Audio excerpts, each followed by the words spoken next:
Insyaallah, insyaallah.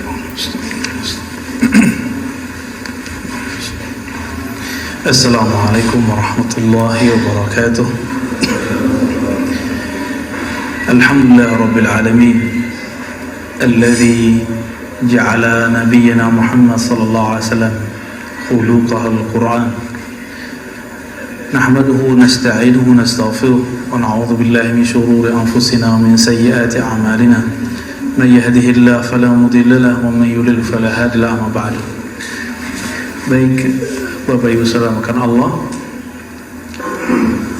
insyaallah kitab yang akan kita gunakan kitab Mukhtasar Ihya. Tapi saya punya 3 kitab Mukhtasar Ihya yang ketemu yang terbaru. Judulnya Mau'izatul Mu'minin min Ihya Ulumuddin. Isinya sama ya. Cuma ini diikhtisar oleh ahli hadis Syekh Jamaluddin Al-Qasimi. Kalau yang biasa saya pakai itu karya saudaranya Imam Ghazali bernama Ahmad bin Muhammad Al-Ghazali. Sebenarnya tadinya mau pakai itu, tapi lagi cari-cari. Seandainya ketemu besok saya balik ke kitab itu ya, insyaallah. Sebelumnya untuk membuka hati pikiran kita baca surat Al-Fatihah, surah pembuka Al-Fatihah. A'udzubillahi bismillahirrahmanirrahim. Ar-Rahmanir-Rahim. Maliki yaumiddin.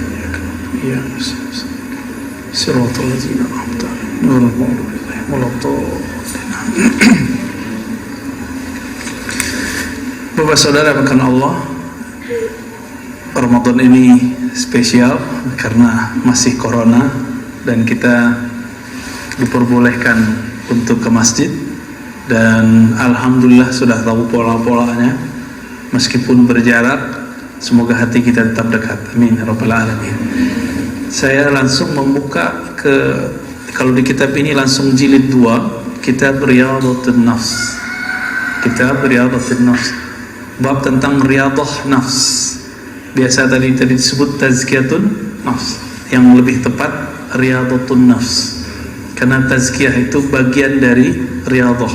Apa arti riyadah? Riyadah itu artinya berlatih, melatih nafs. Nafs itu terjemahannya bisa jiwa, bisa berarti sukma, bisa berarti diri. Itu terjemahannya. Tapi nafs ini dia punya kecenderungan kepada hal-hal yang negatif, disebut syahwat. Dan nafs itu punya perangkat zahir. Untuk melihat dia punya mata, untuk mendengar dia punya telinga, untuk berbicara dia punya lidah, untuk masalah seksual dia punya faraj, kelamin, untuk makan dia punya mulut dan perut. Maka nanti an-nafs ini akan ngajak ke arah sana semua. Supaya si nafs ini dia terlatih, disiplin, maka ada caranya, namanya riyadhatun nafs, riyadah. Nah, riyadah itu kalau bahasa Arab menunjukkan makna sesuatu yang dilakukan berulang-ulang sehingga disiplin. Contohnya, Bapak Ibu Saudara ini kalau tidak melatih diri bangun subuh hari nggak akan bangun sekarang, benar nggak? Maka bisa bangun subuh begini, saya yakin sudah lama berlatihnya. Dan alhamdulillah Allah izinkan kita mendapatkan keberkahan satu Ramadan subuh berjamaah. Ya, Nabi mengatakan al-barakatu li ummati fi bukuriha, keberkahan bagi umatku pada paginya. Maka pada pagi ini bergabunglah 2 keberkahan, keberkahan subuh dan keberkahan Ramadan. Ditambah yang ketiga, barakatul ilm, keberkahan ngaji. Alhamdulillahirabbil alamin. Apa dalil kita wajib melatih jiwa? Di dalam Al-Quran yang dijadikan dalil untuk tazkiyah itu surat Asy-Syams ayat 9, surat 91 ayat 9. Apa kata Allah Ta'ala? Kita sudah hafal barangkali ya. Qad aflaha man zakkaha. Sungguh, ini penegasan yang luar biasa. Allah mengatakan aflaha, telah beruntung, telah lega, telah sukses Man zakkaha, siapa yang melakukan tazkiyah terhadap nafs. Baru ini bagian dari riyadatun nafs. Apa arti tazkiyah? Zakkaha, yang membersihkan nafs dari kebiasaan buruknya. Jam segini enaknya tidur atau duduk ngaji, kata nafs. Kata nafs gimana Pak? Tidur. Tapi kita punya sisi lain namanya kolbu. Kolbu itu maunya ngaji Pak. Jadi yang duduk sekarang itu yang punya kolbu itu. Jadi kolbunya lagi hidup. Ini yang dikatakan dalam surat Qaf ya, sesungguhnya peringatan itu hanya dapat disentuh, dicapai liman kana lahu qalbun, bagi orang yang punya kolbu. Maka ini semacam pujian dari Allah untuk kita yang mau memfasilitasi kolbu. Kita sudah fasilitasi tubuh, nafs, jiwa kita dengan tidur ya. Alhamdulillah masih ada yang mau menyempatkan untuk membersihkan kolbunya. Semoga saya yang diizinkan Allah ngajar kitab ini dan Bapak Ibu Saudara yang diizinkan Allah belajar, Allah jadikan orang yang termasuk kepada surat Asy-Syams ayat 9 ini. Sungguh beruntung orang yang membersihkan jiwanya. Ya, zakkaha, ha di situ nya berarti nafs, jiwa. Sebaliknya kalau beruntung lawannya apa? Rugi. Wa qad khaba man dassaha, ayat 10-nya. Dan sungguh khaba itu rugi, serugi-ruginya. Jadi orang itu jiwanya kosong. Kalau apa? Man dassaha, orang yang membiarkan jiwanya mengikuti alur nafsnya. Nafs itu maunya ke bawah, kehendaknya itu rendah semua. Kalau makan, ya ujungnya kan jadi buang air besar juga, air kecil. Semuanya rendah. Sedangkan kolbu maunya kita naik. Oleh karena itu, menurut Bapak Ibu semua, wajib nggak membersihkan diri, melatih jiwa, atau sunat? Wajib. Itu wajib. Maka orang-orang yang mengatakannya sunat berarti dia belum faham Islam, iman, ihsan. Sholat itu wajib. Tapi sebelum sholat kita ngapain? Wudu. Wudu itu kan membersihkan fisik. Tapi adakah kita yang membersihkan badan dan dia juga membersihkan jiwanya saat dia berwudu? Jika itu terlaksana, maka khusyuk langkah pertama itu sudah tercapai. Jadi kenapa kita was-was di dalam sholat? Itu karena belum melakukan tazkiyatun nafs saat berwudu. Itu sebenarnya ya. Dan di dalam Al-Quran Allah Subhanahu wa ta'ala menyebut orang yang sudah melakukan riyadhah, latihan terhadap jiwanya dengan cara membersihkan jiwa itu dengan sebutan khuluqin azim. Siapa itu? Nabiuna Muhammad sallallahu alaihi wasallam. Maka dalam surat Al-Qalam ayat 4 ya, surat 68 Allah berfirman, "Wa innaka la'ala khuluqin azim." Sungguh engkau wahai Muhammad ala khuluq ya, sungguh berada di atas akhlak yang azim. Kata azim berarti besar dan agung. Azim ini beda dengan kabir. Azim ini lebih menyentuhnya kepada rohani kita. Makanya Allah menyebut azim ini cuma beberapa kali. Rabbul Arsyil Azim, Rabb pencipta, pengendali, pengatur arasy yang agung. Tapi orang sekarang debat, Allah duduk di atas aras, Allah di atas aras, atau Allah cuma menguasai aras. Itu perdebatannya sekarang.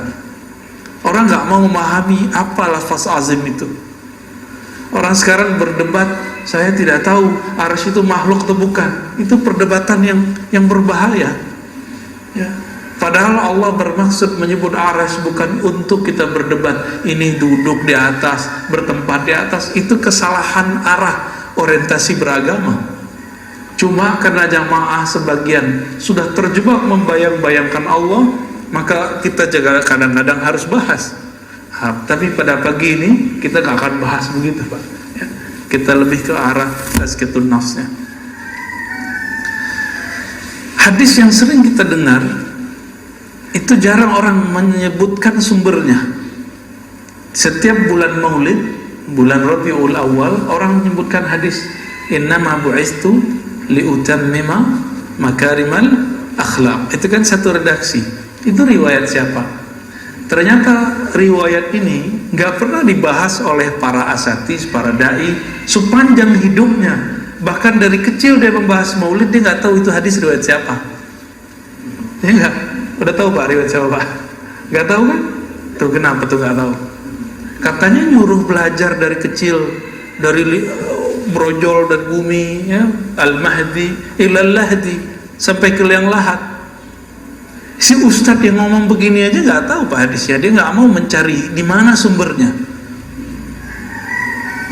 Ini berarti dia juga membiarkan dirinya dalam jahlun, ya, kejahilan itu, taklid jadinya. Nah, setelah kita teliti, di sini nggak disebutkan rawinya, ya.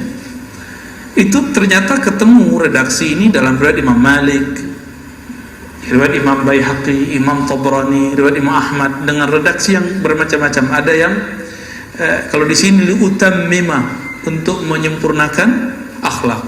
Ada yang lafaznya yang lain, ya, usliha atau lafaz sejenisnya mahasinal akhlak, ya. Maka agama itu, goalnya beragama itu akhlak yang azim tadi.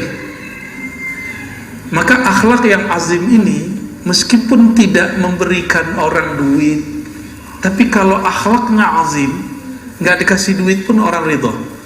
Kita ngasih orang duit, orang seneng Pak, tapi kita omongin dasar lo pengemis, gimana Pak?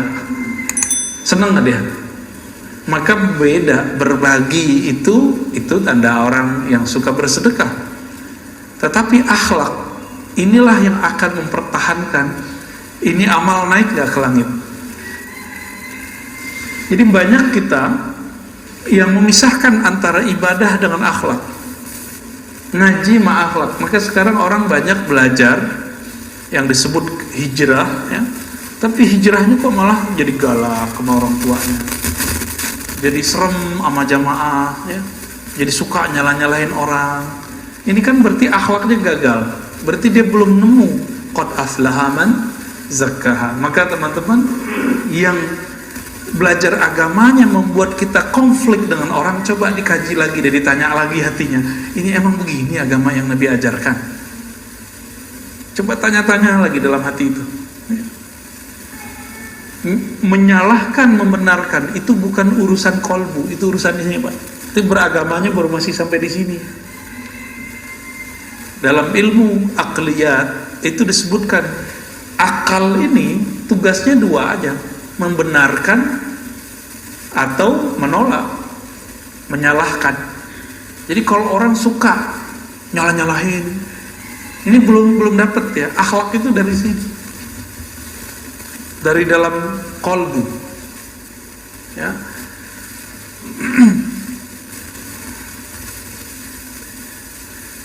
Maka Nabi SAW dalam hadis yang sahih itu mengatakan wa khaliqin nas bi khuluqin hasanin. Nah, coba lafaznya ini, khaliq, khaliqi, khalaqa yukhaliqu mukhalaqah.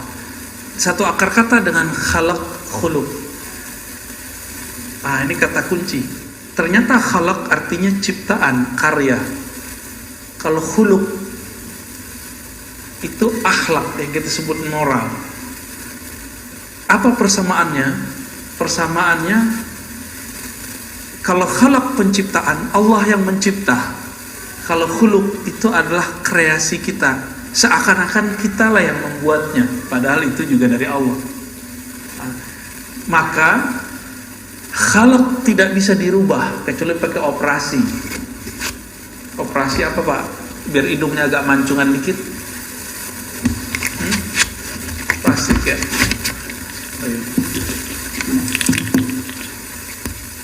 Jadi pada dasarnya wajah nggak bisa dirubah, tapi akhlak bisa dirubah nggak? Bisa. Nabi Muhammad SAW ketika berdakwah itu cuma 11 tahun, nggak sampai 10 tahun di Madinah, 13 tahun di Mekah. Dibandingkan Nabi Nuh, berhasilan mana? Nabi Nuh kurang dikit dari 1000. Rasulullah. Nabi Ibrahim umurnya hampir 200 ya, 170-an. Nabi Musa juga begitu, tapi lebih besar. Kenapa? Karena khuluqin azim, akhlak beliau lebih besar. Masih ingat kisah ada sahabat Nabi? Sahabat Nabi ini kan macam-macam, ada yang Badui, ada sahabat Madani, Madinah atau Muhajirin. Orang-orang Badui ini nggak tahu tempat buang air itu di mana. Dulu kan kita kan sekarang udah punya peradaban nih, WC, tempat buang air gitu udah punya. Dulu orang Arab Badui itu mirip-mirip sopir angkot zaman-zaman dulu, Pak. Ngeliat tembok langsung nembak di situ. Kebayang? Nah, orang Arab Badui itu gitu. Masuk ke masjid, ngeliat ada tembok. Kebayang sama dia apa? Mau langsung bawa air kecil di situ. Ya mirip-mirip kayak, mohon maaf ya. Sering nggak dulu? Saya sering pakai angkot waktu mahasiswa dulu. Ada tembok nih, langsung aja dia ke situ. Ya, jadi tembok-tembok tepi jalan tuh jadi korban. Kadang-kadang ke bannya ya. Nah itu sampai sekarang masih tuh, sopir-sopir truk tuh masih begitu. Kita heran kok begitu gayanya ya. Nah ini Badui itu. Orang begitu tuh Badui. Kira-kira kalau masjid kita, ya mohon maaf ya, bahasanya kasar, dikencingin orang gimana? Marah kita. Maka sahabat-sahabat pada ngambil alat pukul, mau mukul dia. Secara hukum fikih itu benar, tapi dalam hukum kolbu itu nggak boleh. Karena orang yang buang air kecil ini dia nggak tahu akhlak, itu dia belum belajar. Maka Nabi mengatakan jauh, udah biarin. Kamu siram aja temboknya disiram, lalu bawahnya disiram. Nanti kan meresap. Dulu kan nggak pakai begini, Pak. Jadi malah dapat ilmu sahabat Nabi. Ilmu apa? Cara menghilangkan najis di tembok dan di tanah. Dapat ilmu, berkah jadinya. Ini Arab Badui, mulut besar tuh suka ngomong. Datanglah dia kemana-mana, saya kencingin tuh masjidnya Muhammad, tapi dia nggak marah-marah tuh katanya. Jadi orang-orang akhirnya penasaran. Bulan berikut terjadi gelombang besar-besaran, orang Arab Badui masuk Islam. Jadi cuma karena urusan buang air kecil, Pak. Ya? Begitu Rasulullah. Tapi hari ini bagaimana orang berdakwah? Nggak begitu. Cuma ngaji di YouTube, ngaji di TV, berantem di masjid. Maka masjid itu jadi tempat suka berantem hari ini. Ya enggak? Ya, masjid ini mungkin pernah berantem dulu ya. Apa kata Nabi? Wa khaliqin nas bi khuluqin hasan. Hendaklah kamu berusaha berakhlak, bermoral, menciptakan kondisi kepada nas. Nas ini bukan hanya orang beriman, siapa aja, apalagi orang yang beriman. Bi khuluqin hasanin, dengan khuluq, dengan akhlak yang hasan. Hasan itu bagus. Maka orang-orang naik pangkat di sisi Allah itu bukan karena dia banyak sholatnya, tapi karena dia bagus akhlaknya. Di masa Rasulullah SAW ada seorang perempuan yang setiap hari sholat tahajud, setiap malam tahajud, setiap hari dia sholat zikir, tapi Nabi mengatakan finnar, dia masuk neraka. Kenapa? Kesolehannya baru sampai di fisik. Tapi ada seorang sahabat Nabi Beliau mengatakan fil jannah, orang ini masuk surga. Semua hadis ini sahih, ada dalam kitab Sahih Bukhari dan Muslim. Ketika diteliti, ternyata orangnya punya cuma satu akhlak. Apa akhlaknya? Salamatus sadr. Dia tidak pernah menyimpan kebencian kepada orang. Kita baru masuk masjid udah ngelihat ahli bidah nih ya. Oh ini beda faham nih. Pasti begitu ya. Nah, coba sekarang kalau masuk masjid baca doa. Apa doanya? Allahumma inni as'aluka, Allahumma ftahli abwaaba rahmatik ya. Kalau as'alukanya keluar ya.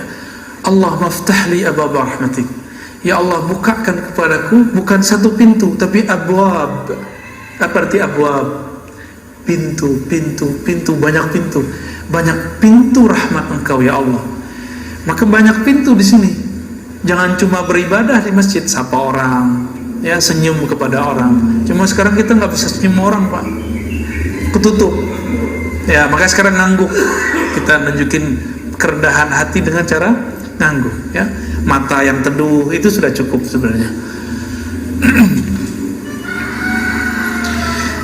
Berdasarkan itu juga Nabi Shallallahu Alaihi Wasallam menyimpulkan, apa kata beliau ketika ditanya ayyul mu'minina afdal, orang beriman yang paling hebat itu siapa wahai Rasulullah? Jawaban beliau ahsanuhum khuluqa, orang yang paling bagus, paling sempurna akhlaknya.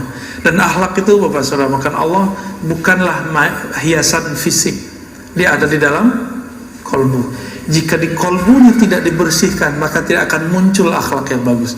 Maka kitab ini nanti akan membimbing kita bagaimana cara membersihkan kolbu. Di kolbu kita ada rasa merasa lebih baik dari orang nggak? Terbersit Pak? Ada ya? Ada ya. Saya punya pengalaman lama Pak tentang merasa lebih pintar dari orang itu. Karena ujiannya orang yang belajar satu ilmu merasa lebih pintar dari orang. Sampai sekarang rasa itu muncul, tapi kita langsung ta'awuz. Maka mohon maaf, saya bisa merasakan dan bisa mengecek Pak di wajah Bapak itu ada rasa itu atau tidak. Itu membayang di wajah.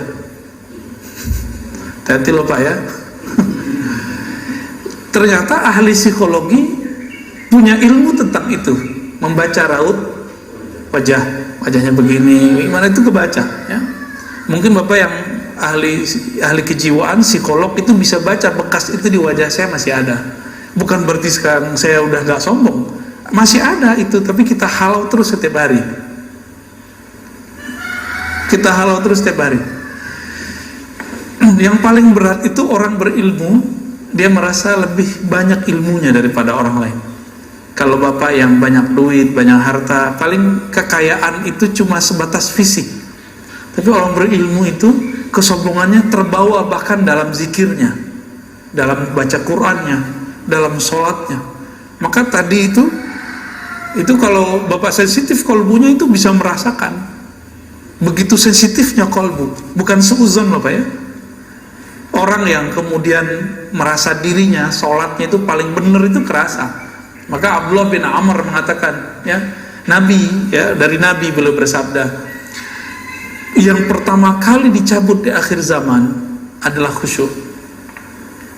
Awwalu ma rufi'a qabla yaumil qiyamah al khusyuk. Yang pertama dicabut di akhir zaman itu khusyuk. Khusyuk itu kan urusan mata yang tunduk secara zahir, secara batin kolbunya tunduk kepada Allah. Nah, khusyuk ini salah satu akhlak orang yang sholat. Orang kalau khusyuk sholatnya pasti dia tawadhu kepada orang lain. Ini enggak ya. Kita merasakan itu. Untung masjid ini enggak terlalu banyak. Abu Hurairah lagi duduk, dia ngerasa enggak nyaman Pak. Hadisnya sahih ya, ada diceritakan dalam Riyadhus Shalihin juga, dikumpulkan hadis itu.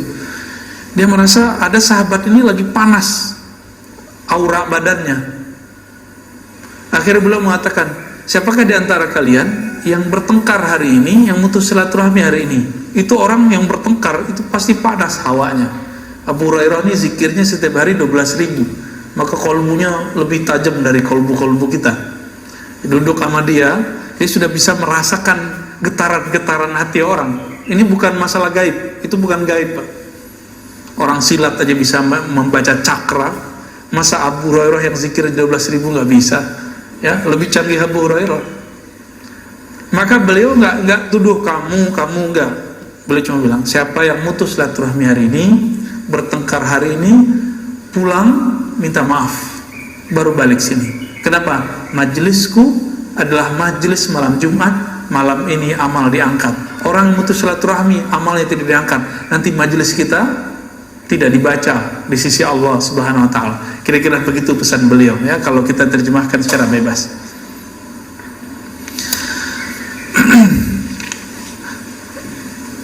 Di dalam Al-Qur'an itu pesan akhlaknya sangat banyak.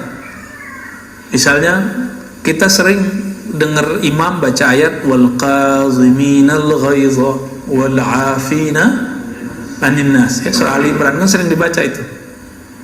Itu pesannya akhlak. Selama ini sering dengar apa arti kazim? Kaziminal ghaiz. Bukan memendam emosi, tapi kazimin itu yang menghalau emosi. Kaziminal ghaiz. Maka salah satu zuriat Nabi dulu ada namanya Musa al-Kazim, karena beliau itu nggak pernah marah.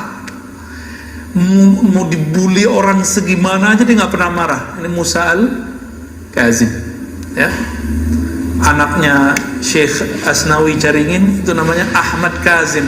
Saya pernah berziarah ke sana, kaget juga kita namanya Ahmad al-Kazim. Lalu bagaimana cara untuk mendapatkan husnul khuluq atau al-akhlaq al-hamidah, al-akhlaq yang sempurna, yang baik? Beliau memberikan tips kepada kita. Caranya adalah bersihkan sumbernya, maka hulunya, gitu ya, muaranya akan bersih. Bersihkan dari dalam. Jadi jangan cuma bersihkan luarannya. Saya hijrah nih, ganti pakaian dari pakaian biasa, ya, robek-robek, sekarang pakai gamis. Itu bisa merubah akhlak nggak?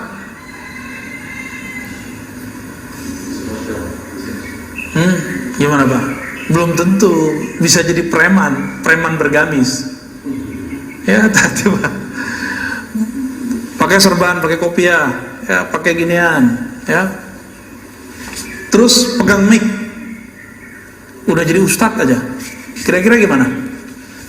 Kolbunya belum dibenerin. Kalau dia ceramah, kira-kira gimana? Nah itu, Bapak sudah tahu jawabannya. Dia kalau nanti ceramah cuma ganti casing. Dulu menghujat orang tepi jalan, sekarang menghujat orang yang beda faham dengan dia. Itu aja bedanya. Dulu kalau kita masih remaja itu kan pengen cari lawan, pengen bergesekan sama orang. Betul, ini sama. Walaupun bergamis, berserban, berkopiah, akan cari gesek terus. Maka jangan sibuk pada ganti penampilan, sibuklah dalam mengganti sumber penampilan itu di mana. Nah, ini yang harus kita benerin, Pak. Kitab ini membimbing ke arah sana. Insya Allah besok kita mulai masuk ke bab kolbu, ya. Kolbu itu apa aja karakternya, model-modelnya, ya. Atau malah pagi ini aja kali ya, langsung kita pendek aja nih, ya. Jadi cara pertamanya kita harus diagnosa dulu, ini kolbu kita kolbu yang mana nih. Kolbu itu kan dibagi 3 aja, sehat, sakit, mati. Kolbu yang sehat, kolbu yang sakit, kolbu yang mati.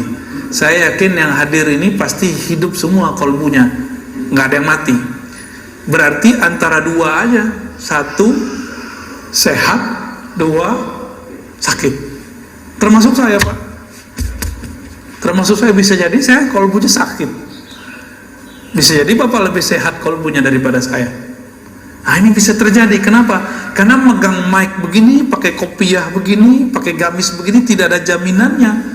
Kami begini, kolbunya lebih sehat. Oleh karena itu guru-guru kita dari dulu itu selalu pesan, kamu kalau mau jadi dai, guru, dosen, benahi dulu kolbumu baru ngajar gitu. Saya dipesenin gitu dari guru saya semenjak saya umur 12 tahun. Saya masih ingat sampai hari ini ya. Ada namanya Syekh Abuya Rizwan namanya dulu ya, namanya nama orang lokal Pak, tapi beliau ngomong gitu ke saya. Kita ditepuk-tepuk tuh, dikasih tahu, kamu kalau mau ceramah ya benahi dulu kolbu. Kalau sudah membenahi kolbu, nanti baru bisa membenahi kolbu orang gitu. Kalau kita membenahi kolbu, nanti orang itu takjub bukan kepada pakaian, tapi takjubnya nanti dari hasil yang dikalamkan. Karena al-ajabu fil libas hatta yatakallam. Takjub pada pakaian itu cuma sampai dia ngomong. Kalau dia ngomong ketahuan, nah gitu doang gitu. Ya benar nggak Pak? Pakai sorban nih, saya pakai kopiah segala macam. Tahu-tahu ngomongnya nggak jelas, ngelantur. Dan sekarang kita lihat fenomena umat Islam suka dai-dai yang punya euforia.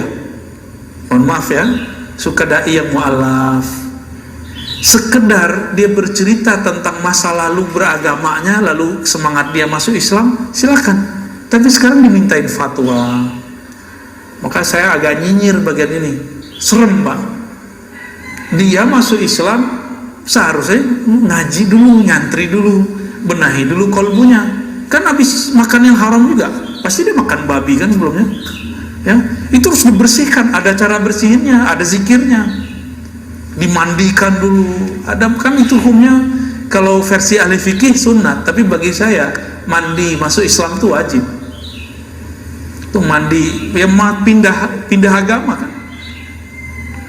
Akhirnya apa yang terjadi? Karena gagal faham belajar fikih, gagal faham belajar akidah, ada yang si dai ini sekarang bangga nabrak anjing, ya kan? Dan begitu, yang tidak bisa membedakan politik itu bagian dari iman atau bukan. Kan politik bukan bagian dari iman Pak. Ada politik bagian dari iman. Ya, masjid ini mungkin pernah jadi korban. Politik bagian dari iman. Akhirnya beda pilihan politik menjadi beda iman. Emang ada ayatnya. Nah, itu akibat si dai, si mu'alim belajarnya bukan dengan kolbu. Kolbunya belum dibenahi. Akhirnya kata orang, berita, pecahlah kita selama 2018-2019. Mau diulang lagi 2023-2024. Ini tinggal berapa tahun nih? Ini 2021 Pak. Tinggal nunggu 2023-2024. Nah, kita nggak mau itu terjadi. Kalau itu terjadi lagi nggak tahu deh ya, gimana jadinya masjid-masjid kita ntar ya. Kawan saya sampai nggak mau sholat Jumat di kantor-kantor dulu. Kenapa? Setiap kali Jumatan dia mendengarkan hate speech ya, ujaran-ujaran kebencian, padahal dia sama pilihannya sama si ustadznya. Kok bisa gitu? Nah, kolbu yang sehat itu ciri-cirinya sederhana.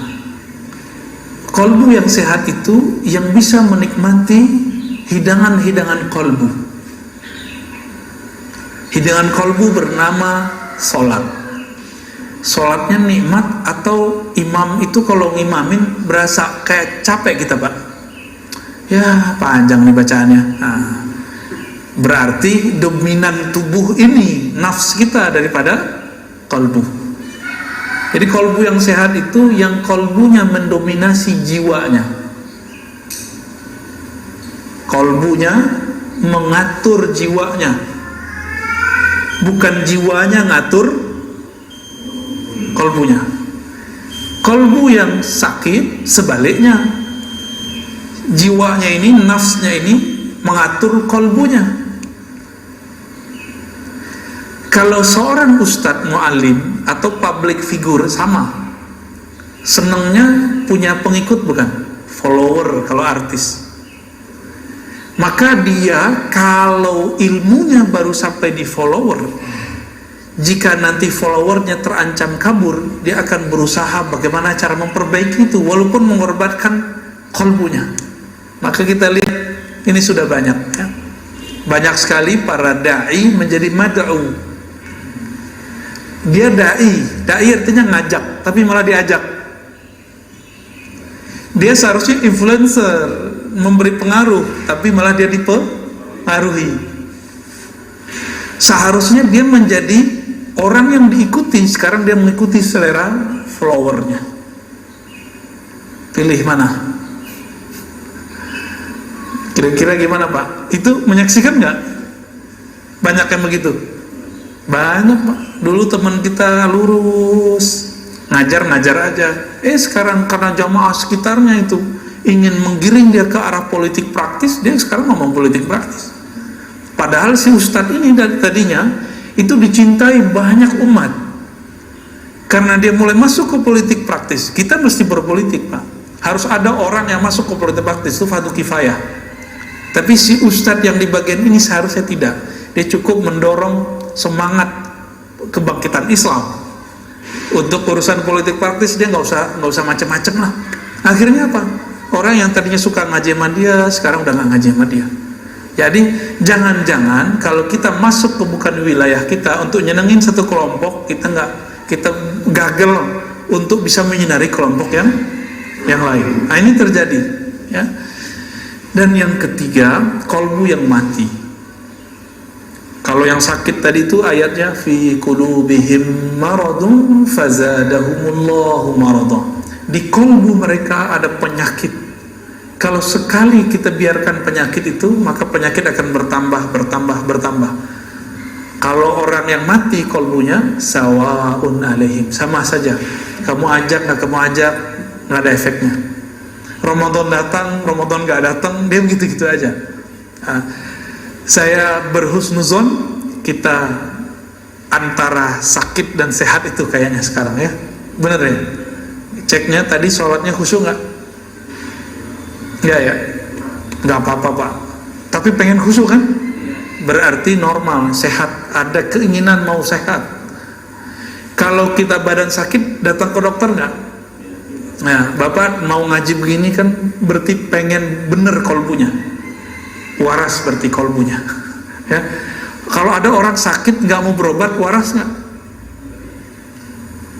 Mungkin dia habis kena brainwash, saya pakai herbal aja Ustaz. Ya betul, tapi kalau penyakitnya parah bisa nggak pakai herbal biasa? Indonesia sekarang belum populer, dokter herbal itu belum populer. Baru muncul nih kan di YouTube nih beberapa dokter, tapi juga dia kepekarannya bukan di herbal. Herbal ini kan masalah lagi. Nah, akhirnya kena cuci otak dia nggak mau berobat.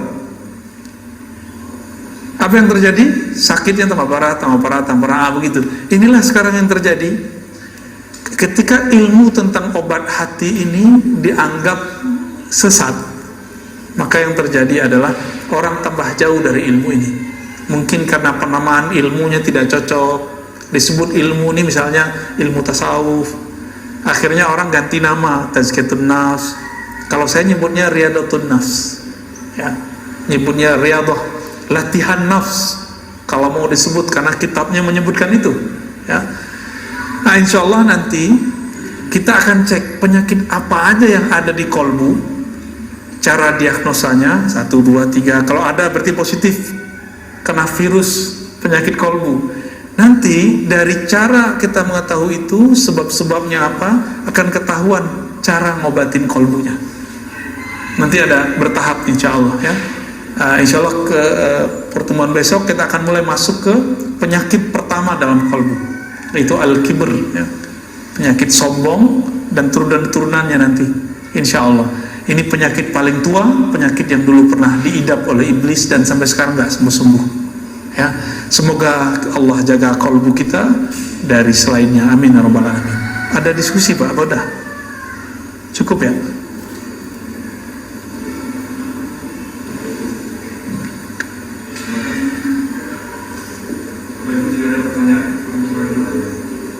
Ya. Ya. Assalamualaikum. Tadi mengenai kritik atau apa gitu. Kalau kita menjaga hati kita, apakah lalu bagaimana kalau kita mau kritik atau orang? Ya. Caranya, ya. Tadi imam kita baca ayat wa tawasau bil marhamah. Kita selama ini fokus di surat Al-Asr, wa tawasau bil haq, berwasiat dengan kebenaran. Jadi kita ngerasa benar nih. Nah, ini dosanya para pemberi kritik merasa benar. Itu kesalahannya. Karena dia merasa benar, muncullah kesombongan, dirinya lebih benar dari yang dia kritik. Nah, berarti dia belum benar-benar berwasiat. Maka di surat tadi Al-Balad tadi ya, wa tawasau bil marhamah, dan hendaklah mereka saling berwasiat ya, dengan cara marhamah. Apa arti marhamah? Penuh kasih sayang. Jadi kalau negur orang tuh jangan ini bid'ah nih, gak begitu caranya. Imam Syafi'i itu menegur lama, beliau Imam Salafus Saleh. Apa kata beliau? Engkau kalau menegurku depan orang, jangan salahkan jika hatiku, nafsu, jiwaku susah nerimanya. Jadi kalau menegur gimana? Ajak ke ruang berdua. Terus apa? Lafaznya, kata-katanya menunjukkan kita cinta kepada dia. Maka Imam Sya'rani mengatakan, kamu jangan mengkritik orang, nasihati orang, berdakwah sampai hatimu berniat ingin rahmat turun kepadamu dan turun kepada. Jadi bukan gitu tuh kayak mau nyalahin orang, menyudutkan orang tuh nggak ada. Maka kritik yang sahih, kritik yang disampaikan dengan cara kasih sayang, tidak menyudutkan orang, itulah yang disebut al-haq, itulah yang disebut as-sabr. Sabar ini wajib atau sunat? Wajib. Jadi kalau orang nggak dengerin kita sekali, kita marah nggak? Jadi kalau ada orang yang mengkritik, lalu dia marah-marah dalam mengkritik, marah-marah menasihati, orang yang mengkritik ini yang butuh dinasihati sebenarnya. Benar gitu? Ya, dia mengkritik orang tapi nggak sabaran. Yang butuh dikritik siapa sih? Ya. Yang butuh diperbaiki siapa? Yang marah-marah ini atau yang dimarahi? Nah, jadi ayatnya udah tiga cara berarti. Jadi cara mengkritisi orang itu pertama yang disampaikan mengarah kepada kebenaran, bukan merasa paling benar. Yang kedua bisabri, kita harus sabar, dan kesabaran itu nggak mungkin kalau tidak bil marhamah, dengan kasih sayang. Dan Allah Subhanahu wa taala membuka semua ayat Al-Qur'an, semua surat Al-Qur'an kecuali satu surat Al-Bara'ah atau Taubah, semuanya dengan marhamah. Bismillahirrahmanirrahim. Jadi Allah itu ingin kita ini tidak membayangkannya seserem guru-guru sekarang membayangkan Allah tentang Allah ke anak-anak. Coba anak-anak itu membayangin Allah itu neraka, Allah itu pemarah. Kamu begini loh, neraka lo, entar sisa Allah lo gitu. Jarang orang itu yang berbicara Allah itu sayang deh, kalau kamu begini kamu disayang Allah, itu jarang. Jadi kita ini metode ngajarnya bukan metode marhamah, metodenya metode ghadab, marah aja bawaannya. Akhirnya sekarang beragama itu manhajul ghadabiyah, manhaj marah-marah. Lo beragama kok marah-marah? Nabi kalau marah-marah nggak mungkin 11 tahun kurang di Madinah berhasil mengislamkan Arab dan Islamnya sampai ke negeri ini. Kalau dulu wali-wali yang datang ke negeri ini marah-marah ngelihat ada tradisi Hindu, Buddha, nggak mungkin Pak bisa mengislamkan Bapak ini. Mungkin mati lahir kafir kali ini. Itu tiga itu. Ya, ini teknik dalam Al-Quran. Silakan dipakai cara mengkritisi, cara memberi masukan kepada orang, tidak merasa paling benar tapi mengarahkan kepada kebenaran. Yang kedua, sabar. Sabar itu bukan nyinyir Pak. Sabar itu kita berulang-ulang menunjukkan. Dan yang ketiga tadi marhamah. Saya lupa, kalau lafaznya tawasau itu wazannya tafa'ala. Di situ menunjukkan bahwa kita terlibat di dalamnya, bukan hanya dalam lisan. Tapi sebelum kita mewasiatkan orang, kita sudah masuk dulu ke apa yang kita wasiatkan. Nah, itu berarti 4 sebenarnya Pak. 4 ya. Jadi kita sendiri sudah di situ. Ya. Cukup? Ada? Oh ya. Seperti yang disebut orang. Jadi online bagaimana kalau kita melihat kawan kita sudah berjilbab sebenarnya, tapi di status fotonya tidak pakai jilbab, terus buat lomba dancing. Nah, ini beliau mengingatkan beliau, bagaimana caranya supaya tidak menyinggung. Iya, kalau ada orang belum berjilbab, jilbab itu kan model nutup aurat, itu fisik Pak. Targetnya bukan dia pakai aurat, nutup aurat atau enggak. Targetnya dia mengenal siapa yang nyuruh nutup aurat. Maka kenalkan dulu orang ini kepada yang memerintahkan nutup aurat siapa? Allah. Jadi kenalkan dulu Allah itu sayang kamu. Jangan bayangkan altar neraka lagi. Nanti kalau dia merasa safety daripada ancaman-ancaman neraka, dia buka jilbab lagi Pak. Makanya saya dakwah waktu di Paris tuh sama jamaah kita saya nggak pernah bilang, kamu buka jilbab, enggak. Ada yang pakai roknya pendek, segala macam, biarin aja, penting mau ngaji. Nanti dia nanya, Ustadz sebenarnya jilbab gimana sih? Jawaban saya sama, ibu, mbak, teteh gitu ya, kenali dulu yang nyuruh pakai jilbab. Nanti pasti pakai jilbab sendiri, nggak disuruh-suruh. Padahal di sana susah lah pakai jilbab. Ya, kerja itu susah, apalagi semenjak kejadian kemarin kena prank sama anak SD gitu ya. Jadi kenalkan dulu si anak, teman, orang yang mau kita ajak mengamalkan satu syariat dengan syariatnya. Apa arti syariat? Zat yang menyuruh satu perintah itu. Kalau enggak jadi beban. Perempuan pakai aurat tuh beban sama dia, gerah aja bawaannya. Benar gak? Sholat itu bagi anak-anak kalau pakai ancaman dia tegang Pak. Tapi kalau anak kita coba kita bilang, Dek, puasa ya. Ntar kalau puasa dikasih hadiah motor, mobil ketinggian ya, mobil-mobilan maksudnya, sepeda bagus, udah semangat, dia berpuasa itu happy. Coba Bapak bilang, awas kamu gak puasa, ntar Papa pukul 10 kali. Itu anak tegang Pak. Baru jam 8 udah lemes dia. Kalau dia pakai iming-imingan tadi, itu kan tauhid anak kecil. Tauhid anak kecil tuh iming-imingan. Maka bapak, saudara, ibu semua yang sudah sebesar ini, seumuran ini, jangan lagi ibadah karena pahala. Ibadah karena kita kenal siapa yang nyuruh kita beribadah. Allah itu. Pahala itu udah pasti dapat. Karena kalau masih pakai iming-imingan, berarti di dalamnya ruhnya masih bocah ini. Masih anak-anak ini, cuma badannya gede, mukanya udah mulai keriput gitu ya, dalamnya masih bocah. Tauhid anak-anak, tauhidus sibyan. Ini semoga pagi ini langsung naik menjadi tauhid remaja, tauhid dewasa.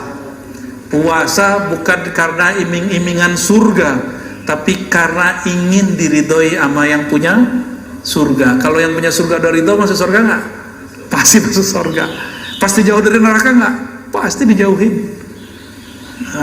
Baru nanti harapan ke surganya itu full, karena kita kenal siapa yang nyuruh puasa. Gitu Pak. Udah cukup ya. Jadi berdasarkan ini Bapak sama Allah berpuasa di masa pandemi ini semoga tidak mengurangi rasa hikmatnya. Kita alhamdulillah difasilitasi oleh teman-teman pengurus. Semoga Allah memakmurkan hati mereka dengan keikhlasan. Amin ya rabbal alamin. Dan untuk kita yang ngaji, Allah terima puasa kita, salat kita, zikir kita, dan Allah sempurnakan kekurangan kita. Amin ya rabbal alamin. Allahumma nas'aluka khaira hadzal yawm wa khaira fihi khair ba'da wa na'udzubika min syarri hadzal yawm wa syarri ma fihi syarr ba'da. Ya Allah, kami minta kebaikan, keberkahan, cahaya di hari ini dan cahaya setelahnya, kebaikan setelahnya, dan jaga kami ya Allah dari keburukan hari ini dan keburukan setelahnya. Rabbana atina fid dunya hasanah wa fil akhirati hasanah wa qina adzabannar. Wa sallallahu ala nabiyyina Muhammad walhamdulillahi rabbil alamin. Demikian dari saya, mohon maaf. Assalamualaikum warahmatullahi wabarakatuh.